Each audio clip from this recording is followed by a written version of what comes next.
Bon, je suis outré par les propos de Madame Parizeau concernant le blocage à 500 000 euros par an pour les dirigeants par Barack Obama. Est-ce que Madame Parizeau estime que les dirigeants, quels qu'ils soient, quelle que soit leur capacité, sont suffisamment efficaces pour gagner plus de 50 fois le SMIC? Merci. Et bonjour à tous les AMG. Bonjour, je voulais simplement vous dire que je suis étonné que l'on ne comprenne pas le comportement de Kouchner, alors qu'il y a 30 ans déjà, on l'appelait un tiers-mondiste et 2 tiers-mondains. Il n'y a rien de nouveau. Merci pour vos émissions. Au revoir. Hier soir, en regardant les infos sur la 7, j'ai vu un mec, beau costard, belle prestance, apparemment scandalisé par le procès dont il était l'objet. On lui demandait de s'expliquer sur une certaine collusion, confusion entre mission de service public et promotion d'intérêts privés auprès des chefs d'État et de gouvernement africains. C'était à l'Assemblée générale, et je crois que c'était le ministre étranger aux Affaires qui répondait aux questions des députés. À écouter son argumentaire, j'ai eu l'impression qu'il avait la transparence d'un sac de riz quand on essaye d'y regarder à travers. Voilà, un grand bonjour solidaire de Louis dans les Hautes-Pyrénées. Et salut. Bonjour à tous, c'est Thomas à Toulouse. Je suis militant de l'association Survie qui se bat contre la France-Afrique et en particulier contre la banalisation du génocide des Tutsis par les Hutus au Rwanda en 1994.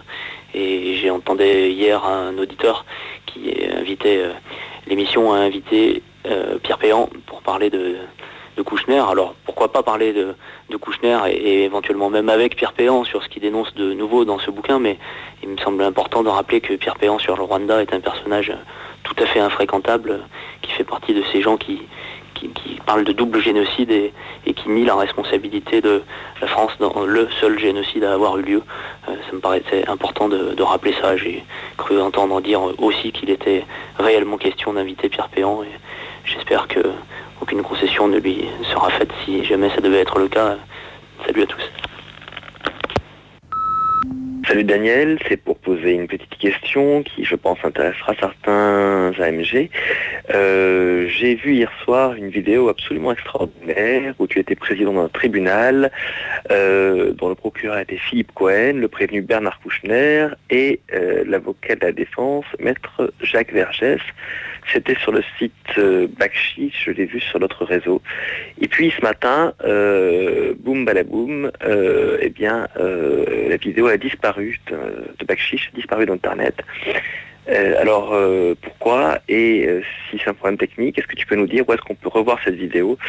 Parce que beaucoup d'amis m'en ont parlé et elle est fantastique et beaucoup de gens voudraient la voir.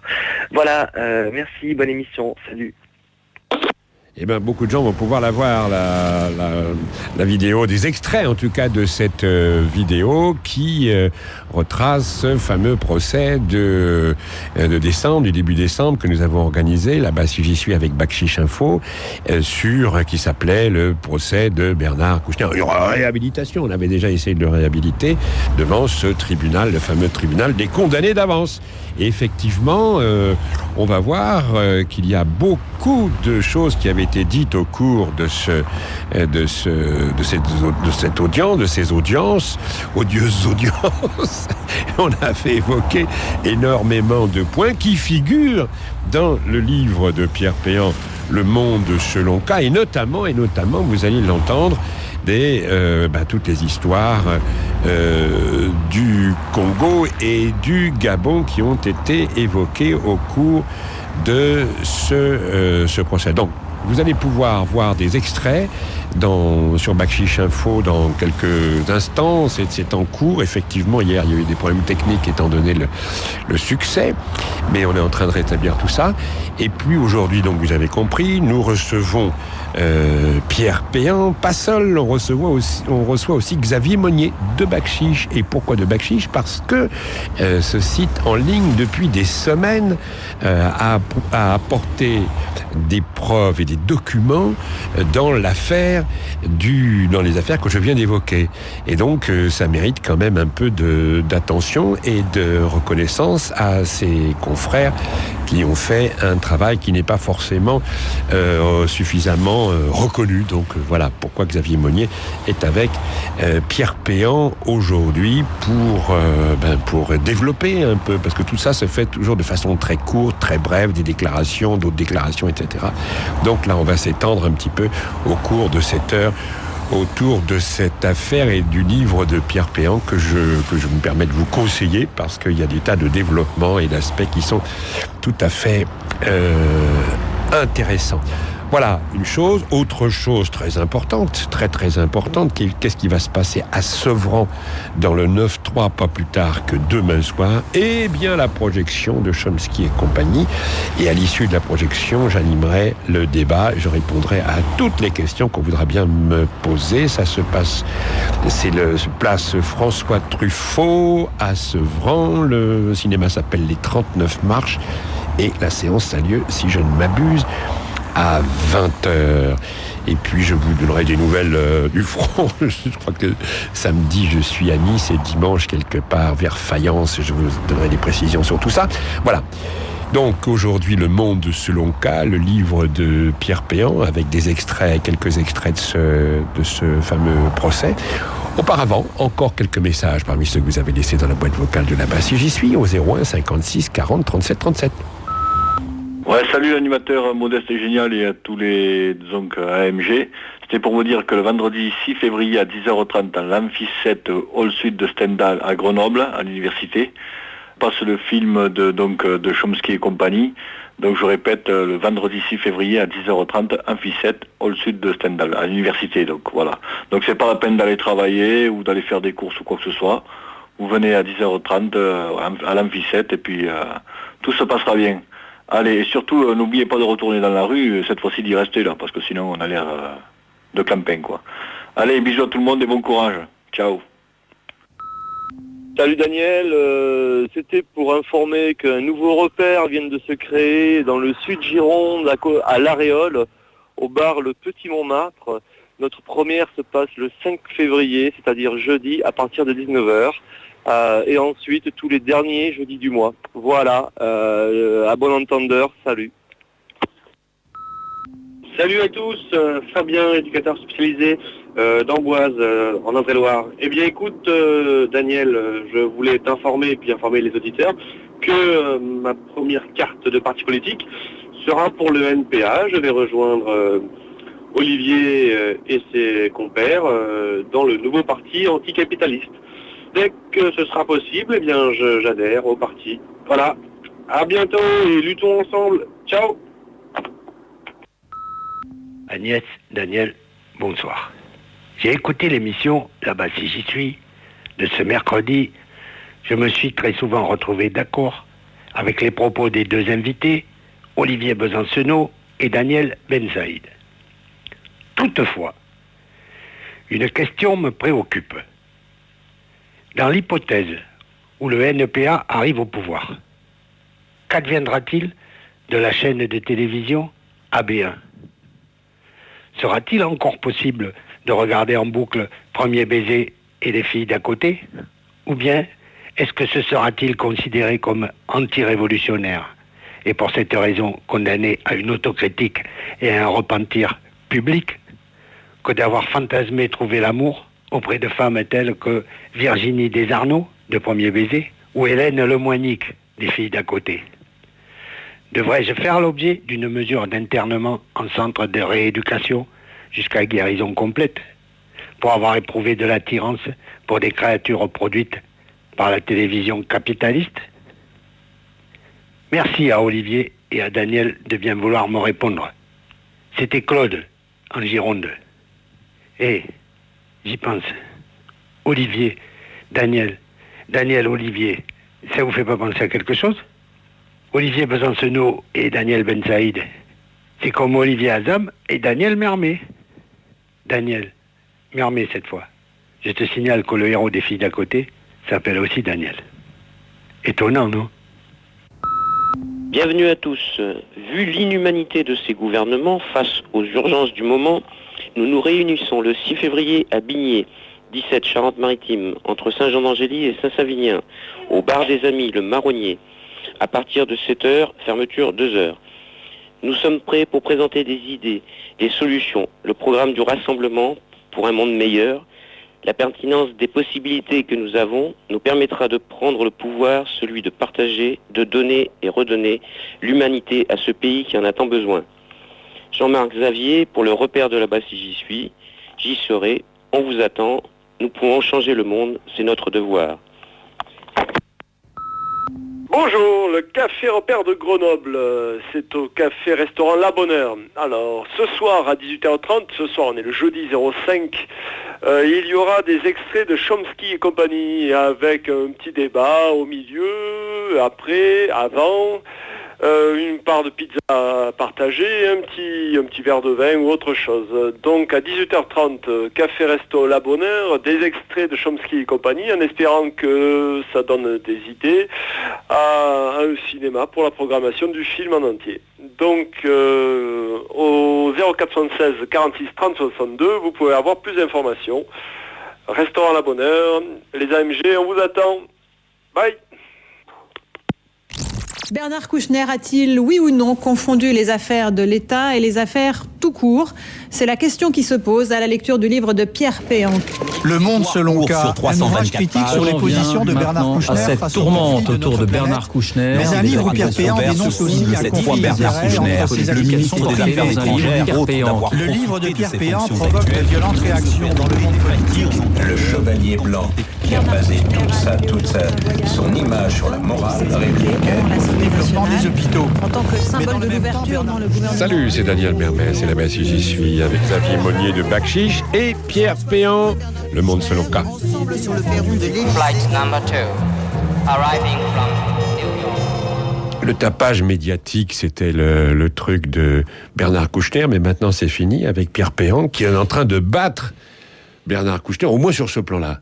Au tapage médiatique, il est quand même rare qu'un livre fasse autant de tapage aussi vite et aussi fort, Pierre Péan. Depuis ce matin, c'est quelque chose. À France Info à midi, ils m'ont dit qu'ils n'avaient jamais vu ça. C'est-à-dire qu'il y avait tellement de caméras, tellement de micros, de photographes et tout, ils n'avaient jamais vu ça. Et moi non plus, d'ailleurs. Même la face cachée du Monde qui avait fait un grand tapage. La face cachée du Monde avait fait un tapage, mais surtout, c'était concentré. Le tapage, il était fait surtout par Le Monde.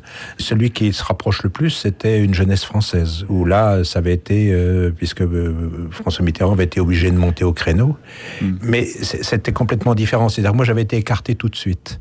C'est-à-dire que c'est les gens de la politique qui s'étaient accaparés, et moi, je regardais ça, et je pense que c'est rapidement ce qui va se passer pour ce livre-là aussi. C'est-à-dire c'est les politiques qui vont prendre la question en main, et moi, je vais pouvoir me retirer. À la campagne. Au fond du jardin. Au fond du jardin. Oui, j'ai appris que vous aviez votre bureau au fond du jardin. J'ai ma cabane au fond du jardin, oui. Alors, on ne sait pas très bien ce qui va se passer, il faut tout dire. On est mercredi, il est 17h20, on enregistre cette émission. On vient d'avoir des échos de ce que Bernard Kouchner vient de déclarer à l'Assemblée nationale, sur ce sujet, bien évidemment. D'ici là, il peut se passer quand même pas mal de choses. J'ai cru comprendre qu'il avait demandé l'interdiction du livre, Pierre Péan. Oui, j'ai entendu ça chez Fayard, il y avait des journalistes qui avaient tenté de joindre Claude Durand pour le faire réagir à Claude Durand, qui est le patron de Fayard. Patron de Fayard, comment il réagissait à cette demande de retrait du livre. Donc j'en sais pas plus, parce que j'enchaîne les interviews à une cadence tellement élevée que j'ai du mal à me renseigner sur ce qui se passe à l'extérieur. Alors je sais pas qui a commis la couverture du livre, mais c'est un peu la cage aux folles. C'est Bernard Kouchner enlacé avec George W. Bush. Ils sont en train de danser, c'est un slow, on ne sait pas ce qui se passe, mais enfin, ils sont quand même très proches. C'est moi qui ai trouvé cette photo, que j'avais vue dans le Télégramme de Brest. Et je tiens à préciser que c'est pas du tout un photomontage. Beaucoup de gens pensent que c'est un photomontage. C'est tout simplement une photo qui a été prise au dernier sommet de l'OTAN en Bulgarie. Et donc, elle illustre en tout cas bien ce que je veux montrer dans ce livre. Alors, on a avec nous aussi Xavier Monnier, qui est rédacteur en chef du journal en ligne Bac-Chiche, Pourquoi Xavier Monnier ? Parce que ça fait déjà un bout de temps que Bakchiche avait sorti des documents sur l'essentiel de l'affaire, c'est-à-dire l'affaire africaine. Xavier, c'est ça, hein ? Oui, tout à fait. On avait sorti un peu avant le livre de Pierre Péan, début janvier, justement, ces documents qu'on a baptisés les étranges factures qui lient Bernard Kouchner au Gabon et nombre de ses collaborateurs, dont l'ancien ambassadeur de France à Monaco, Éric Danon, qui l'ancien maintenant il est ambassadeur représentant de la France dans une conférence à Genève, conférence sur le désarmement. Et donc on a sorti ces factures tout simplement parce que alors que monsieur Danon était ambassadeur de France à Monaco, nommé par monsieur Bernard Kouchner ministre des Affaires étrangères, il a demandé le règlement d'une facture de 817 000 euros au Gabon pour sa boîte de consultants qui s'appelle Imeda et pour laquelle a longtemps travaillé Bernard Kouchner. Alors, on va venir sur cette affaire qui concentre toute l'attention, Pierre, actuellement. Mais je voudrais quand même qu'on parle un peu du bouquin, parce qu'on ne parle pas que de ça. Et il y a beaucoup d'autres choses dans le bouquin. Il y a un peu quand même la chute d'une image d'une époque. C'est celle du French Doctor, c'est celle d'une certaine façon de traiter les médias ou d'utiliser les médias par rapport à l'opinion. C'est aussi la politique de la vertu, la politique du bien, qui s'opère au détriment très souvent du politique ou de la politique. Et ça dure depuis 40 ans. 40 ans, puisque l'aventure de Kouchner commence en 68, au Biafra, alors qu'il était à la Croix-Rouge. Mais c'est assez curieux qu'on insiste à la chute d'une image, celle-là, en même temps qu'on a eu cette crise financière, cet effondrement d'une époque du capitalisme, comme si ces deux images pouvaient être liées. Moi, j'ai envie de les lier. Vous, Pierre ? J'avais pas pensé comme ça, mais c'est vrai que c'est intéressant. J'aurais dû en parler un petit peu avant, j'aurais peut-être introduit ça dans le livre. C'est effectivement, c'est la fin d'une époque, c'est la fin, ça c'est sûr. Mais c'est vrai que j'avais pas lié ça avec la fin d'une autre époque dont on parle beaucoup en ce moment. Alors vous revenez évidemment, vous évoquez rapidement la vie, quelques traits de la bio et du personnage un peu, c'est esquissé. Esquissé seulement. Oui, jamais vous serez au niveau de Michel-Antoine Burnier qui a fait de Kouchner un portrait, mais on ne peut plus élogieux. Peut-être le président Mao Tse-tung a-t-il eu des livres aussi élogieux sur lui-même, et ce qui est assez étonnant de la part de Burnier, qui est par ailleurs un très bon journaliste. J'ai dit que je ne pouvais pas me comparer à lui, je ne ferais pas cette vie, je n'avais pas l'intention de faire ces 7 vies. Au passage, je remarque quand même que l'image de Kouchner a encore une telle puissance médiatique, c'est que personne n'a crié haut et fort qu'il y avait quand même quelque chose qui collait pas lorsque cette biographie a été publiée. C'est-à-dire qu'on voyait Kouchner et son biographe aller ensemble dans les télévisions. Personne n'a remarqué ça. C'est quand même, pour moi, c'est unique de faire ça. Et donc, voilà, c'est quand même montrer quand même qu'est-ce que c'est que Kouchner quand même dans l'univers et politique et médiatique de ce pays. Et donc on voit bien la tempête médiatique, c'est à cause de ça. Je crois qu'il n'y a pas un autre homme politique en France qui provoquerait une telle flambée médiatique. C'est-à-dire qu'il a tellement... C'est lui qui parlait de la loi du tapage médiatique, et on s'aperçoit en tout cas depuis... Oui, il a toujours cette image d'un politique préféré des Français. Il est mais qui est un peu incompréhensible, parce qu'on ne sait pas ce qu'il fait. Enfin, apparemment, il a fait beaucoup d'affaires. Mais quelle réponse vous donnez à ça, Pierre, parce que vous avez travaillé sur le bouquin. Pourquoi les Français aiment à ce point notre Bernard ? Il a quand même une image extraordinaire de French Doctor, c'est-à-dire celui qui va aux 4 coins du monde soulager la misère. Donc c'est quand même un truc bien. Et en plus, qui a compris dès le début l'utilisation qu'il pourrait faire des médias. Autrement dit, il écrit sa vie à force de 20 heures, en enchaînant les 20 heures. Il a compris comment ça fonctionnait, et donc faut faire quelques phrases, faut résumer une vie, et les Français ont cette image-là, donc cette belle gueule qui va signaler qu'il y a des malheurs à l'autre bout du monde. Oui, on voyait dans le JDD, par exemple, il y avait un de ses amis pour le défendre qui expliquait que Bernard Kouchner avait vu plus de guerres que Napoléon. Rien que cette phrase, elle était hallucinante. Mais c'est vrai qu'en 68, quand il apparaît en 68, c'est le French Doctor, c'est-à-dire 68, c'est 6 ans après la fin de l'Empire français. Et les Français blessés par cette réduction de leur espace, ils sont blessés, humiliés dans leur sentiment national, sans doute en profondeur, voient apparaître celui qui va continuer, d'une certaine façon, la mission civilisatrice de la France avec un surnom anglais. French Doctor, c'est de l'anglais. Donc il accumule à la fois la mission civilisatrice plus les sympathiques soldats américains de la libération. Mais ce qui est intéressant, c'est de se plonger sur justement le Biafra. Parce que c'est la matrice. Tout à fait. Et on s'aperçoit que dès à ce moment-là, bon, je pense pas qu'il en est conscient, mais il est un petit soldat de Foccart, sans le savoir. Et des services français. C'est-à-dire que l'utilisation du mot génocide, et Dieu sait s'il va l'employer après, c'est son arme de destruction massive à lui, eh bien, il l'utilise la première fois au Biafra, mais sauf que c'est pas lui qui a eu l'idée, c'est suggéré par les services secrets français, et donc il est un petit soldat lointain de Foccart. Et donc ça, c'est quand même déjà vachement intéressant, parce que il base lui-même sa vie sur le Biafra. Il dit que c'est à partir de là qu'il a voulu se révolter contre la Croix-Rouge française, que c'est là que c'est fondateur pour le Médecins sans frontières, que c'est lui qui a fait la charte de la MSF. Tout ça est faux. Tout au moins, tout ça est très arrangé. C'est-à-dire qu'il réécrit constamment le scénario de sa vie, parce qu'il a toujours un micro, et donc il peut écrire et réécrire sa vie. Et c'est ce qui explique aussi que les Français ont ces belles images de Kouchner, toujours aux 20h. Marc-Antoine Pérouse de Monclos, je vais vous demander de lever la main droite, de promettre de dire toute la vérité, rien que la vérité, et de dire « je le jure ». Je le jure. Là-bas, si j'y suis, procès de Bernard Kouchner, décembre 2008. Allez-y, on vous écoute, monsieur Marc-Antoine Pérouse de Monclos, c'est son vrai nom. Monsieur le Président, c'est effectivement mon nom et mon prénom. Je dois aussi préciser ma date de naissance, le 27 mai 1967, c'est-à-dire 3 jours avant la proclamation d'indépendance de la République du Biafra. C'est vous dire si mes souvenirs sont encore assez vifs de cette période. Et c'est donc en tant que témoin éclairé que je parlerai des premiers pas de Bernard Kouchner en tant que jeune volontaire humanitaire, partant donc pour cette guerre civile qui va être une des plus meurtrières que va connaître le continent africain, puisqu'elle va faire au bas mot 1 million de morts. Il faut dire aussi que le Nigeria est le pays le plus peuplé du continent noir, donc il y a aussi une relation de cause à effet sur le nombre de morts.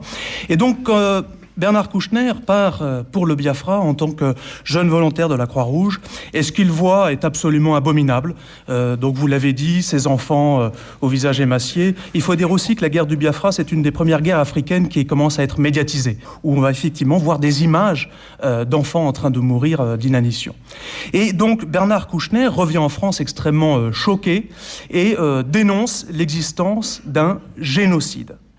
Alors, il faut voir, et là, il va inaugurer ce qu'il appellera plus tard la loi du tapage médiatique. Il se trouve que les troupes fédérales du Nigeria encerclent le Biafra et ont imposé un blocus extrêmement sévère et utilisent effectivement la faim comme une arme de guerre qui vise à faire plier l'ennemi et à le priver des vivres qui lui permettraient de ravitailler non seulement la population civile, mais aussi ses soldats. Néanmoins, il n'y a pas de génocide, dans le sens où il n'y a pas de volonté d'exterminer la population Igbo, qui en fait est majoritaire dans la République indépendante du Biafra. À meilleure preuve, quand le conflit va se terminer en janvier 1970, et que les troupes fédérales du Nigeria seront victorieuses, et quand elles vont rentrer au Biafra, elles ne massacreront pas les derniers survivants. Donc au Biafra, il y a une violation du droit international humanitaire, c'est bien évident, utilisation de la faim comme une arme de guerre, mais il n'y a pas de génocide. Et là-dessus, Bernard Kouchner, dans sa loi du tapage médiatique, est assez coutumier du fait, puisque en 1974, il continuera de parler de génocide dans le nord de l'Irak, en pays kurde, alors qu'il y a des massacres, pas de génocide non plus. Et de même, il parlera à nouveau de génocide au début de la guerre civile au Liban, en 1975, alors que là non plus, il n'y a pas de génocide. Et alors, me direz-vous, quel problème ? Eh bien, il se trouve que, vous le savez comme moi, les stratèges le disent, une guerre, on la gagne à 20% par des actes militaires et à 80% par de la propagande politique. Et à l'époque, si vous voulez, les services secrets français, effectivement, agitent la propagande du génocide pour susciter un élan de sympathie dans la communauté internationale pour favoriser la reconnaissance de l'indépendance du Biafra. Et ceci parce que la France gaulliste et les réseaux Focard, à l'époque, essayent d'une part de démanteler un géant anglophone qui est entouré de pays francophones et aussi de devenir allié d'une république qui est riche en pétrole, notamment. La France gaulliste de l'époque soutient officieusement et plus ou moins officiellement aussi les sécessionnistes biafrais, y compris d'ailleurs en leur envoyant des armes ou bien des mercenaires comme Bob Denard. Et du coup, qu'il ait été conscient ou non de ce qu'il faisait, Bernard Kouchner, en fait, se retrouve à jouer le rôle à faire le jeu des services secrets français en promouvant la théorie du génocide. Alors, il se trouve en plus que, à l'époque, les sécessionnistes, majoritairement chrétiens, prétendent qu'ils sont massacrés par des musulmans, parce que déjà à l'époque, un génocide, ça se vend beaucoup mieux quand ce sont en plus des massacres de chrétiens commis par des musulmans. Bon, il se trouve que le chef de l'État nigérian, lui, est chrétien, qu'une bonne partie de la population nigériane est chrétienne et non pas musulmane, mais en tout cas, Bernard Kouchner se fait le relais, malgré lui. Malgré lui. Alors, on peut se poser la question, est-ce qu'il était conscient qu'il faisait le C'est la question que se pose le tribunal, monsieur Marc-Antoine Pérouse de Monclos. Eh bien, écoutez, je me demande, je pense qu'il n'était pas conscient qu'il faisait le jeu des services secrets français. Mais est-ce que ce n'est pas pire, le fait qu'il ait manqué autant de lucidité et qu'il n'ait pas été conscient, voire inconscient, du jeu politique qu'il jouait en relayant cette propagande du génocide?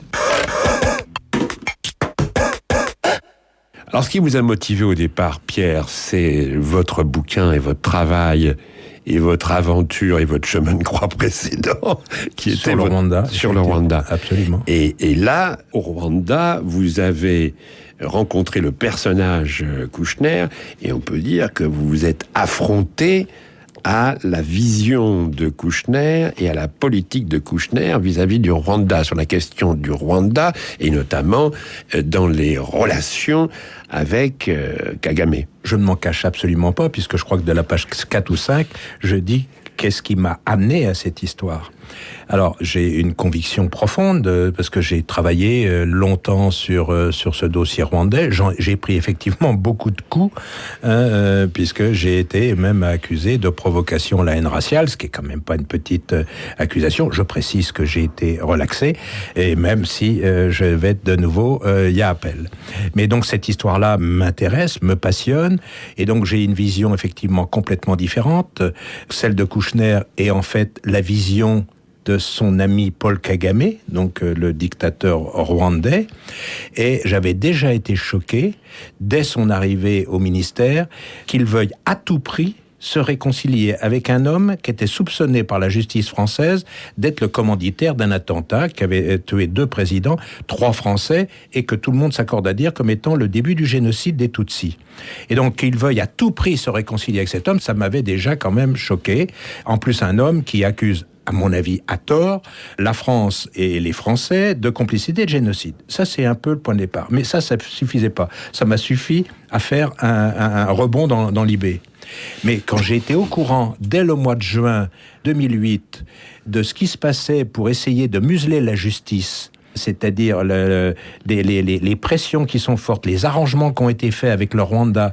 Bruguière avait lancé 9 mandats d'arrêt. Et donc, le cabinet de Kouchner a concocté tout un système qui a abouti à la venue de Rose Kabuye en France. Et toute cette histoire, j'étais au courant depuis juin. Et là, j'ai dit, non, c'est pas possible, puisque j'ai une conviction très forte sur ce dossier. Je me suis dit, là, c'est pas possible. Je vais quand même essayer de m'intéresser vraiment à ce personnage. Parce que jusqu'à cette époque-là, il m'agaçait. Ces sacs de riz 3 fois sur un Mogadiscio m'énervaient, etc. Mais c'est tout. Puis j'avais entendu déjà dès le mois de juin quelques petites choses sur des factures, mais dont je n'avais pas les éléments à cette époque-là. Et donc j'ai décidé de commencer à enquêter. Voilà le point de départ. Et donc le tiers de mon livre est consacré au Rwanda d'ailleurs. Mm-hmm. Et qu'est-ce que j'ai fait surtout, c'est j'ai essayé de le suivre et d'essayer de comprendre comment dans sa tête il a cette vision. Et donc je raconte que dès la première fois, parce que dès qu'on lui parle du Rwanda, il dit j'y étais. Donc je sais. Ah oui, il y a ça. J'y étais. Et puis Sénère, j'y étais. J'y étais, donc je sais, vous vous taisez parce que j'y étais. Parce que j'y étais. Il y a une sorte d'autorité de l'être là. Et donc, j'ai tout simplement essayé d'enquêter. Il y a beaucoup de documents, donc essayé d'enquêter. Et qu'est-ce que je vois, c'est que, en fait, il vient la première fois au Rwanda, en mi-mai 94, en plein génocide. Il vient à la demande de Paul Kagame. Et donc, il reviendra un mois plus tard à la demande de Paul Kagame. Et donc, je raconte que sur ce qu'il a fait, je ne dis pas du tout qu'il est de mauvaise foi. Je dis qu'il s'est fait manipuler sur cette affaire. Et je raconte une histoire, qui est l'histoire la plus grave, qui est l'histoire de l'école de Kibagabaga, sur laquelle j'ai beaucoup enquêté. C'est à savoir que quand il revient la première fois du Rwanda, il dit ce qui est horrible, évidemment, dès qu'il a marché dans des restes de cadavres, il dit 2000, c'est toujours lui, il extrapole, il n'y avait pas 2000 cadavres, mais en tout cas, de toute façon, c'était horrible. Et donc, pour lui, il ne fait pas de doute que les restes de cadavres, c'est le reste d'un massacre qui a été fait par les Hutus contre les Tutsis. Bon, chose qu'il y a eu effectivement beaucoup dans le Rwanda.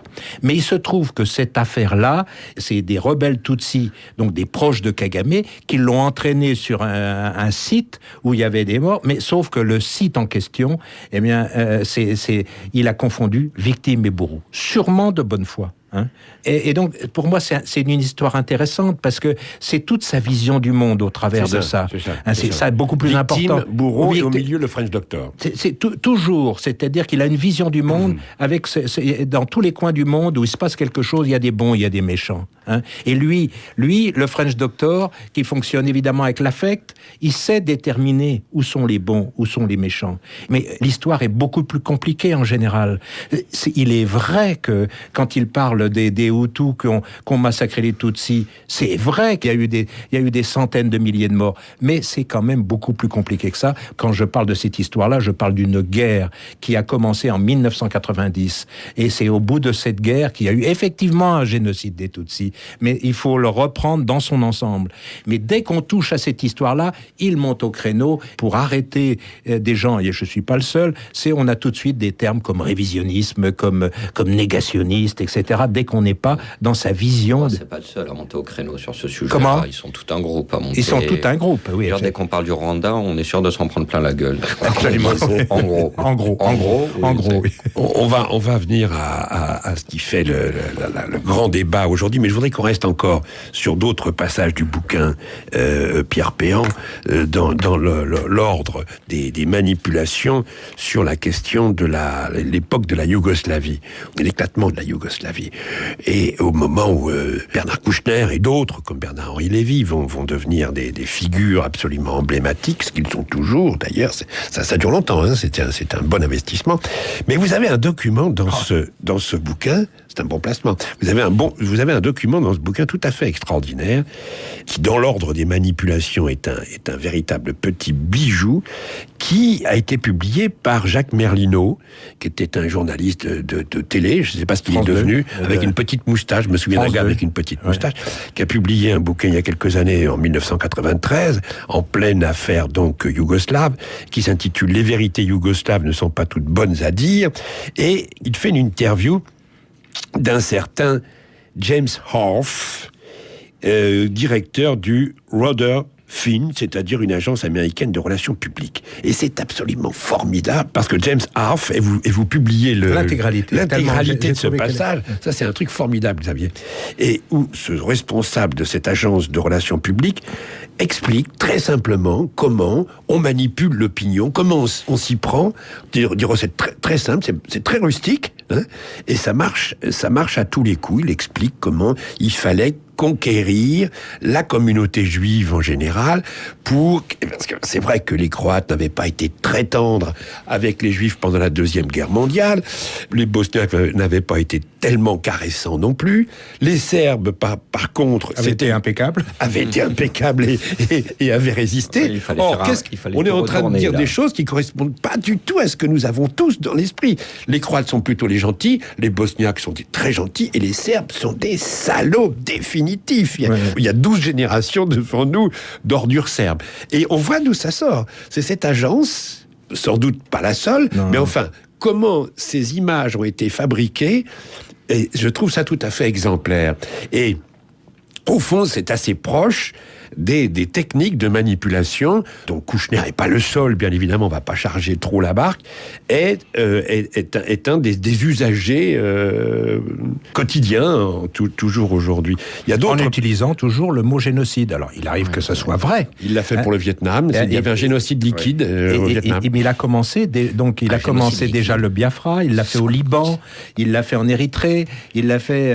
voilà, donc c'est vraiment l'arme de destruction massive. Hein. C'est peut-être qu'en fait, les génocides, ils suivent ses voyages, enfin. Ouais. C'est juste ça. Voilà, Xavier Monnier de Bakchiche Info, Pierre Péan, Le Monde selon K. Vous aviez reconnu le thème d'aujourd'hui, un tiers-mondiste, 2 tiers-mondains. Alors, l'image la plus célèbre, évidemment, c'est l'image du sac de riz à Mogadiscio. Bon, là, on se souvient, là aussi, on était en train de regarder tout à l'heure la façon dont Bernard prend le sac de riz.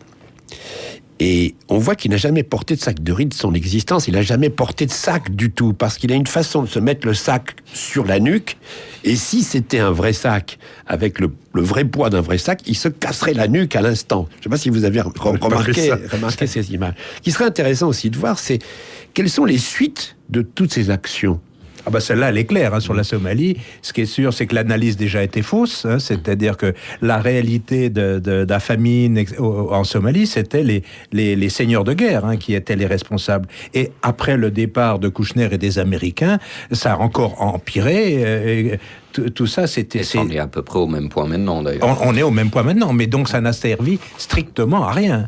Hein, et d'ailleurs, il s'était opposé très très violemment à la fois à Pierre Joxe, qui était donc le ministre de la Défense de l'époque, et à son ministre qui était Roland Dumas, mais surtout avec Pierre Joxe. Mais à l'époque, à cause de Sarajevo, parce qu'il avait réussi à entraîner François Mitterrand à Sarajevo à cette opération, il avait un poids très très fort auprès de François Mitterrand, et il a gagné dans sa bataille avec Pierre Joxe. Je raconte ça dans le détail, et donc on est parti avec l'opération Restore Hope, l'opération américaine d'aller sauver les petits Somaliens. Donc si on l'analyse dans le temps, c'est un échec absolu. Il y a d'autres épisodes, il faut lire le livre, ne pas se fixer seulement sur l'affaire qui focalise tous les médias en ce moment, mais on va quand même y venir à cette affaire. On va quand même y venir à cette affaire il faudrait évoquer rapidement, mais ça on l'a déjà fait dans des émissions précédentes, la Birmanie, l'épisode de la Birmanie, parce qu'à un certain moment de sa vie, Bernard Kouchner connaît une relative traversée du désert, mais il s'occupe. C'est la première fois où l'image en prend un bon coup. Et pour des sommes petites, à l'époque, 25 000 euros, c'est pas grand-chose, mais c'était quand même... Le rapport était petit aussi. Hein. Le rapport était petit, mais à la ligne, en termes symboliques, c'était important, parce qu'il allait exactement à l'inverse de ce qu'il avait déjà dit sur la narco-dictature birmane. Et donc, tous ses amis des droits de l'homme, tous ses amis des ONG ont quand même eu, en travers de la gorge, cette histoire de rapport. Il faut rappeler l'histoire, on peut la résumer, Xavier ? Oui, on peut la résumer. L'histoire birmane, c'est très simple. Il y a des reportages et des journalistes et des ONG qui expliquent que Total profite du travail forcé en Birmanie et que des travailleurs gratuits lui sont fournis par la dictature birmane. Et pour se défendre, Total fait appel au service de Bernard Kouchner, lui paye un voyage sur place et lui demande... Il a monté une boîte de consulting. À travers sa première boîte de conseil qui s'appelle BK Conseil, il en créera une seconde après BK Consultant. Et donc... tout simplement, Total lui demande de faire un rapport sur le travail forcé en Birmanie et en lien avec Total, et il blanchit totalement Total des accusations de travail forcé en Birmanie. C'est-à-dire qu'il fait un rapport, il est payé par Total pour faire blanchir Total. Pour blanchir Total. Et d'ailleurs, ce rapport est produit lors d'un procès qui est intenté à Total pour travail forcé en France. Alors là non plus, on n'est pas dans l'illégalité. Non, on n'est pas rien du tout dans l'illégalité. On est un peu dans l'incohérence. On est plutôt, on est là dans la distorsion par rapport à l'image. Et donc c'est là la première fois que la peinture de l'icône commence à s'écailler. S'écailler un petit peu. Ben là, il répondra que ces sommes qui lui sont versées par Total, 25 000 €, c'est ça, il les a reversées. Ça veut dire qu'il voyait bien que ça chauffait quand même. Donc il a pas voulu garder l'argent. Alors dans le concert de casseroles qui suit Bernard Kouchner, on distingue, entendant l'oreille, des bruits de tam-tam. Le tam-tam étant, comme vous le savez, un genre de casserole africaine. Là-bas, si j'y suis, procès de Bernard Kouchner, décembre 2008. Et en effet, avec son entreprise, BK Conseil, Bernard Kouchner est venu en aide à de pauvres Africains tels M. Omar Bongo ou M. Denis Sassou Nguesso, président du Congo-Brazzaville. Pour connaître les liens entre Bernard Kouchner de BK Conseil et les personnages suscités, nous avons demandé le témoignage de M. Xavier Harel, qui est journaliste au journal La Tribune et spécialiste des affaires africaines. Monsieur Xavier Harel, voulez-vous promettre de dire toute la vérité? Levez la main droite et dites « je le jure ». Je le jure. Nous vous écoutons, Monsieur Xavier Harel. Oui, comme vous le dites, il n'y a pas qu'en Birmanie que Bernard Kouchner a fait un usage désintéressé de BK Conseil. Effectivement, il a travaillé au Gabon et au Congo. Ainsi, entre 2003 et 2005, il a réalisé 2 rapports pour le compte du Gabon. Un rapport, l'un faisant un état du système de santé absolument déplorable de ce pays, et l'autre apportant des solutions. Alors, le rapport a été sous-traité à une société de consultants qui s'appelle IMEDA Global Medical Alliance, qui est une société présidée par Éric Danon, qui est un ami de Bernard Kouchner, qui d'ailleurs a été amicalement remercié, puisque en août 2007, il a été nommé ambassadeur de France à Monaco, avant d'être remercié et de se rendre à Genève, où désormais il défend la cause du désarmement au nom de la France. Alors, pour se faire un peu une idée de qui est Omar Bongo c'est le doyen des chefs d'État africains. Ça fait 40 ans qu'il règne sur ce pays de façon sans partage, qu'il siphonne en toute impunité les revenus pétroliers de ce pays. Et c'est également un des piliers de la France-Afrique. Il a financé quasiment tous les partis politiques français depuis une 40aine d'années. Il dispose d'un patrimoine exceptionnel. Il a en effet 33 demeures en France. Et tout récemment, il vient d'acheter un magnifique hôtel particulier rue de la Baume pour 18 millions d'euros. Alors malheureusement, ces 2 rapports, qui évidemment étaient bien intéressants compte tenu de l'état sanitaire extrêmement grave dans ce pays, sont restés confidentiels. Évidemment, il y avait une clause de confidentialité qui interdisait de rendre publics ces rapports, aux grandes dames des ONG qui travaillent au Gabon dans le domaine de la santé, qui auraient bien aimé pouvoir s'inspirer des conclusions de ces rapports pour améliorer leur travail. Confidentiel également le montant du contrat. Tout ce que je peux vous dire, c'est que j'ai un ami gabonais qui est plutôt bien placé, qui était choqué par les émoluments reçus par BK Conseil et IMEDA. Et pourtant, Dieu sait si les Gabonais sont généreux. Mais il y a plus grave, Monsieur le Président. En avril 2006, Bernard Kouchner s'est rendu au Congo-Brazzaville à la demande du président congolais Denis Sassou Nguesso. Les 2 hommes ont discuté santé, ils se sont serrés la main. D'ailleurs, j'ai retrouvé une photo. Alors, évidemment, vous allez trouver ça un peu petit, mais je peux vous la décrire. On y voit Bernard Kouchner, tout dedans dehors, serrant la main à Denis Sassou Nguesso, tout aussi radieux, avec un drapeau congolais dans le fond. Alors, évidemment, moi, je trouve ça formidable de vouloir mettre en place un système de sécurité sociale au Congo, puisqu'il s'agissait de ça. Sachant que les 2 tiers de la population vit avec moins d'$1 par jour et que l'espérance de vie ne dépasse pas 52 ans au Congo-Brazzaville, ce serait évidemment une bonne chose. Mais avec Denis Sassou Nguesso au pouvoir, évidemment, on peut s'interroger sur le résultat. Denis Sassou Nguesso n'est pas exactement un tendre. On peut même le ranger dans la catégorie des petits génocidaires. C'est même le seul chef d'État qui soit poursuivi pour crime contre l'humanité en France. Voilà, venons-en à une affaire qui suit, c'est-à-dire celle de... Alors c'est toujours BK Conseil. Oui, comment ça se présente? BK Conseil et BK Consultant. BK Conseil et BK Consultant. Oui. Voilà. Et là, ça se passe entre 2002 et 2007. Notre French Doctor se livre donc à de lucratives activités de consultant dans le domaine de la santé, alors qu'il préside un groupe d'intérêt public qui s'appelle Esther, qui est spécialisé dans la coopération en matière hospitalière. C'est ça ? Est-ce qu'on peut expliquer en quoi est-ce qu'il y a... Bon, on ne peut pas aller plus loin, mais ce qui est sûr, c'est qu'il a deux casquettes. Hein, et sur des champs qui sont les mêmes, sur la santé publique en Afrique et plus précisément sur la lutte contre le VIH-Sida. Donc, quand il va en Afrique, il a la casquette publique, GIP-Esper, et il a la casquette, alors IMEDA, BK, Conseil, mais enfin il a deux casquettes. Ouais. On ne peut pas aller plus loin. Hein, mais pourquoi on ne peut pas aller plus loin ?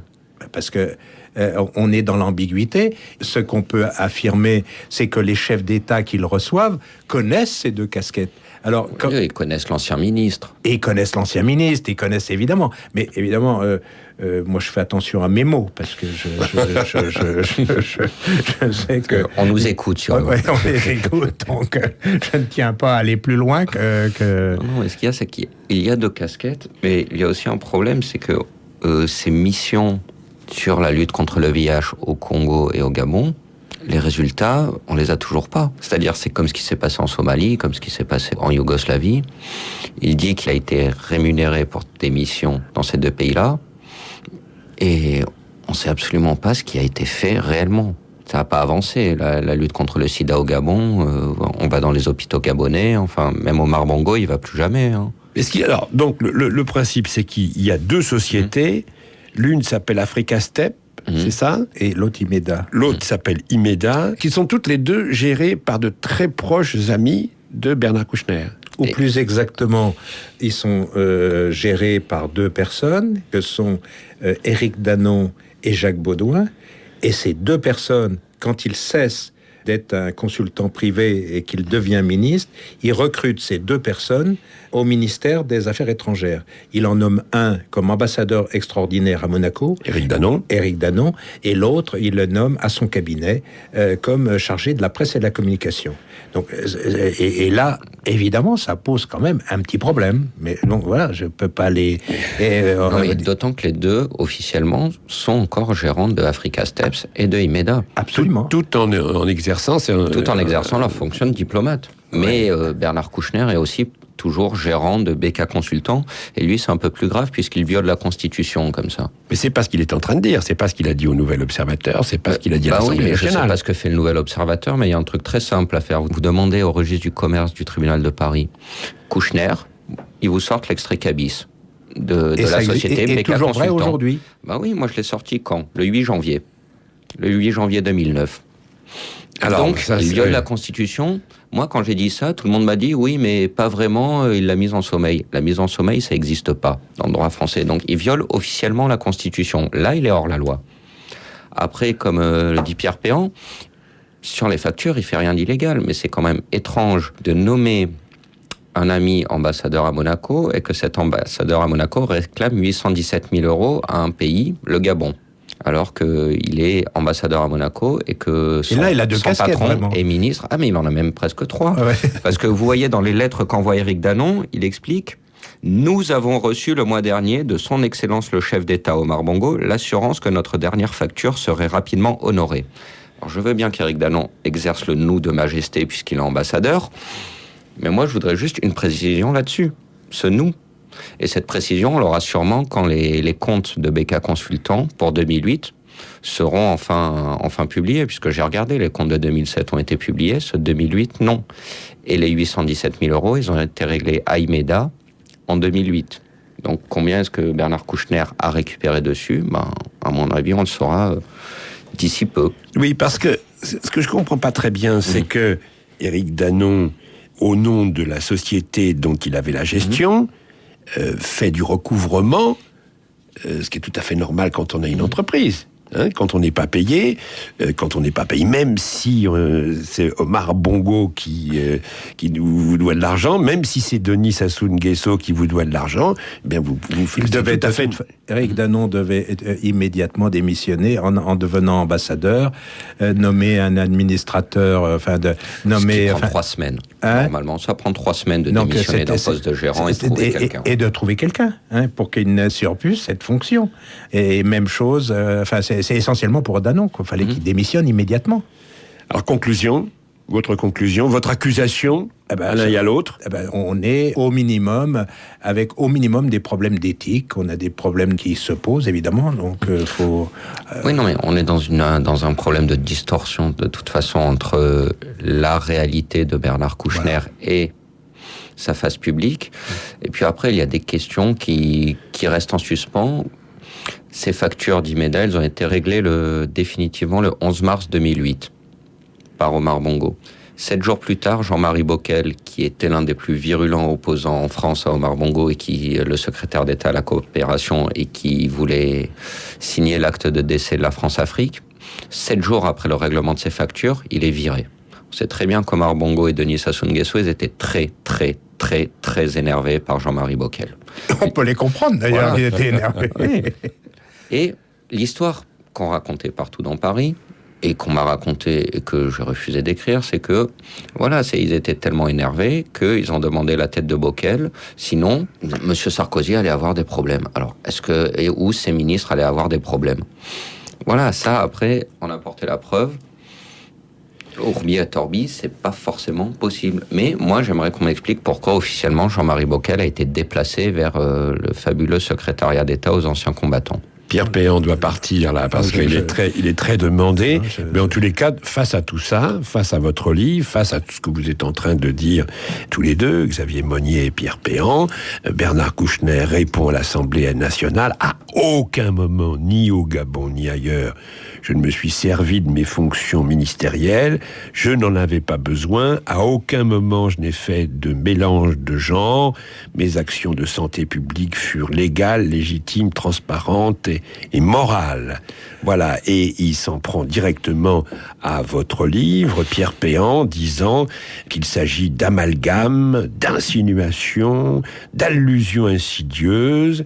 Pierre Péan m'accuse de personnifier la contre-idée de la France, c'est-à-dire de l'anti-France, et Pierre Péan, vous avez accusé Bernard Kouchner de cosmopolitisme.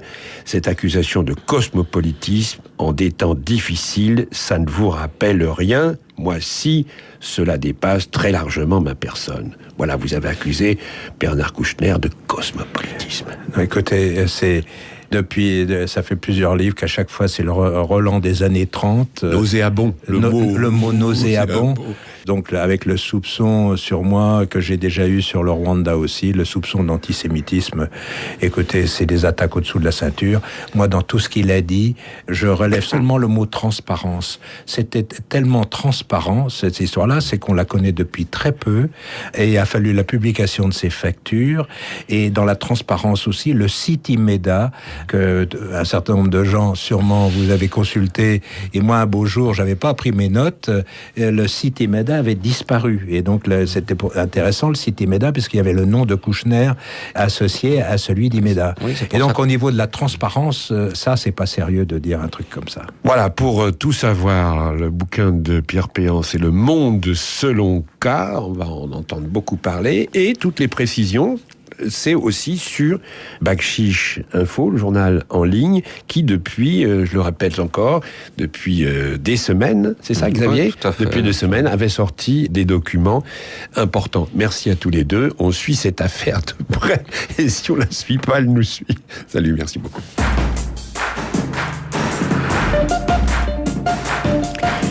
Voilà, merci. Toutes les informations sont disponibles sur le site de France Inter, à la rubrique émission Là-bas si j'y suis. Vous pouvez, avec beaucoup de monde, réécouter cette émission et faire tous les commentaires que vous souhaitez. Vous pouvez également la réécouter sur là-bas.org.